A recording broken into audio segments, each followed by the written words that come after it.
यस्य स्वयं स्वभावाप्ति रभावे कित्स्न कर्मणा तस्मै संज्ञान रूपाय नमोस्तु परमात्मने। हम सभी यहाँ इष्टोपदेश का स्वाध्याय कर रहे हैं। आज कारिका नंबर 10 का अध्ययन करेंगे। उसमें शिष्य कहता है कि कोई हमारी विराधना निरादर अनादर करे तो हमारा उसके प्रति व्यवहार कैसा होना चाहिए। इसे आगे की कारिका नंबर 10 में आचार्य बता रहे हैं।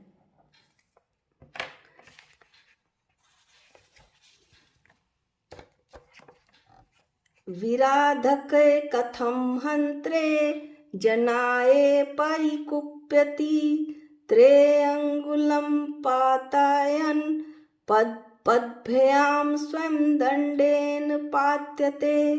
विराधक कथम हंत्रे जनाये परिकुप्यति त्रेअंगुलं पातयन् पद्भ्यां स्वयं दंडेन पात्यते। विराधक विराधना करने वाला मनुष्य अर्थात मारने वाले मनुष्य के लिए कथम क्यों परिकुप्यति क्रोध करता है। त्रय अंगुलम 3 अंगुल फावड़े का भूमि पर पदभ्याम पैरों के द्वारा पातायन खोदने के लिए गिराता हुआ मनुष्य स्वयं ही दंडेन लकड़ी के बैंट द्वारा गिराया जाता है। अर्थात जब ये 3 अंगुल वाले फावड़ा एक होता है जिससे कूड़ा कचरा साफ किया जाता है, तो इस यंत्र पर जब कोई मनुष्य उस 3 अंगुल फावड़े पर पैर मारता है तो जो उसका डंडा होता है उससे उसे स्वयं ही चोट लग जाती है। इस श्लोक में आचार्य ये बताना चाहते हैं कि हम जैसा कार्य करते हैं हमें वैसा ही फल मिलता है। 3 अंगुल फावड़े से अब हमें ये देखने को नहीं मिलता तो हम वाइपर का उदाहरण लेते हैं। घरों में वाइपर होता है।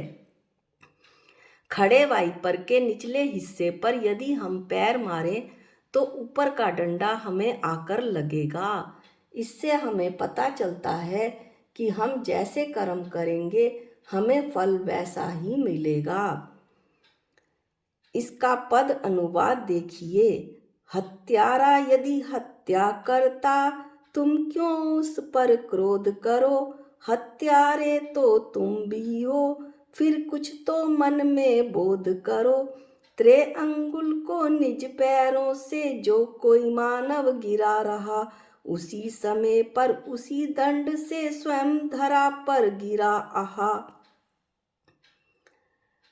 अब ये कह रहे हैं कि यदि मारने वाले पर तो गुस्सा आता ही है, उसे कैसे रोकें। तो बताया जा रहा है कि जो अज्ञानी होता है उसे गुस्सा आता है। हम उत्तम क्षमा की पूजा की जयमाला में पढ़ते हैं कि ज्ञानी कैसा सोचता है। ते कर्म पूरब किए खोटे सहे क्यों नहीं जियरा। अति क्रोध अग्नि बुझाए प्राणी साम्य जल ले सियरा। कि जब तूने पिछले जन्म में खोटे कर्म किए थे तो अब तुझे उन्हें सहना ही पड़ेगा। तू उन्हें सहता क्यों नहीं है। और अब ये करना ये है, तुझे ये करना है कि क्रोध रूपी अग्नि को बुझाने के लिए समता रूपी जल को पी। यदि सामने वाले पर क्रोध करेंगे, जो मनुष्य हमारा निरादर कर रहा है हम उस पर क्रोध करेंगे तो हमें क्रोध कषाय का बंध होगा और अगले जन्म में भी हमें इस जन्म से ज़्यादा दुख मिलेगा। समता से क्रोध सह लेंगे तो हमने जो कर्म बांधे थे वे नष्ट हो जाएंगे और आगे के लिए नए कर्मों का बंध नहीं होगा। इसलिए क्रोध का प्रसंग आने पर समतापूर्वक उसे सहन करें। क्या किए वे कर्मों का फल भोगना ही पड़ता है। कर्म किसी को नहीं छोड़ते, महापुरुषों को भी कर्म नहीं छोड़ते। भगवान आदिनाथ ने 6 महीने के उपवास का व्रत लिया था। उसके बाद भी उन्हें कितने ही दिन तक 7 महीने 9 दिन तक आहार नहीं मिला।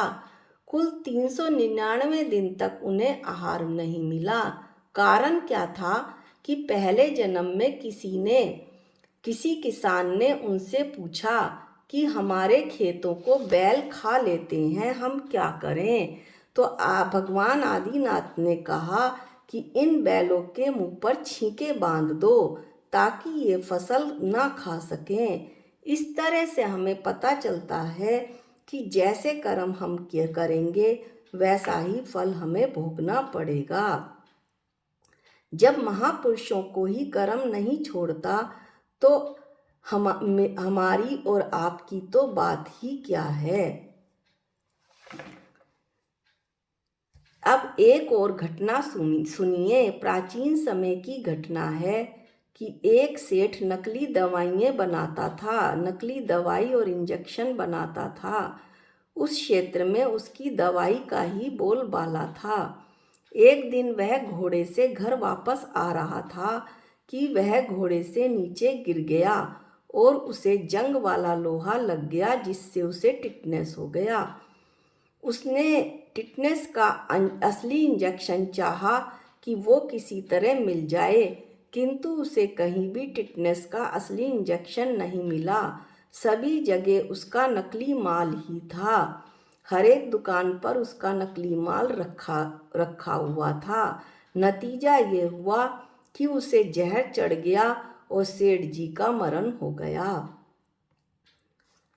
अब अगला प्रश्न उठता है कि क्रोध करने से क्या नुकसान है और ना करने से क्या लाभ होगा। क्रोध करें तो क्रोध कषाय का पुनः बंद होगा। समय आएगा तो ये कषाय उदय में आएंगी और नवीन कर्म का बंद कराएंगी। क्रोध करने पर संसार की यह परंपरा चलती रहेगी, कब छूटेंगे। यह तो हुई हानि की बात। और क्रोध ना करने से क्या लाभ होगा कि क्रोध का प्रसंग आया और हमने क्रोध को पी लिया, समता परिणाम को धारण किया, तो नए कर्म जो क्रोध कषाय का आश्रम नहीं होगा, हमारे परिणामों में भी शांति रहेगी। अगले भव में भी क्रोध से संबंधित प्रसंग उत्पन्न नहीं होंगे। इस तरह से हम अपनी बुद्धि और अपना विवेक जागृत करें और कषायों के प्रसंग में, क्रोध के, देश के प्रसंगों में हमेशा शांति धारण करें ताकि हमारा कल्याण का मार्ग प्रशस्त हो सके। अगले वीडियो में हम अगली कारिका का अध्ययन करेंगे।